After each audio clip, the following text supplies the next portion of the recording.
Macro thoughts from the weekend, I wrote, the pound had found an off-ramp and rallied from just above 125 to the dollar to as high as 129. And that was a momentary high that day. It came off, but we're now back at 128.95.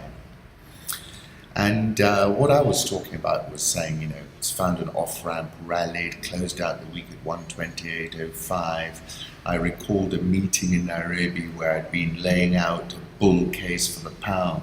I see an eventual return to 140 versus the dollar. And the gentleman in question had painted a dystopian future and talked of sub-parity versus the dollar. So allow me to start with the pound. Last week's price action was an important signal. I see May winning the snap general election by a mile, like Shergar did when he won the Epsom Derby. Respectfully, Jeremy Corbyn strikes me as a Neil Kinnock figure, and that Theresa May is going to parlay her party's 20-point plus lead over Labour into a huge majority. Political risk is not going away, but it's going to be about May. It's not going to be about May not having a mandate. That will mark a big shift. I also said there's a sizable short position in the pound. There were a lot of naysayers out there smelling a good old-fashioned sterling crisis in the air.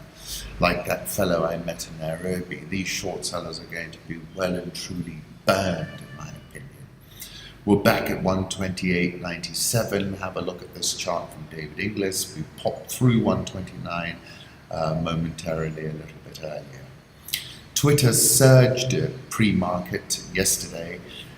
Company beat first quarter estimates. It ended up about 8 or 9%. And I think that's another interesting scenario because people have become very negative about it. And I think this number sort of justified a much more aggressive position. Putin says Russia will seek market tools to influence the ruble rate. This is from economics. You can see the currency moved immediately.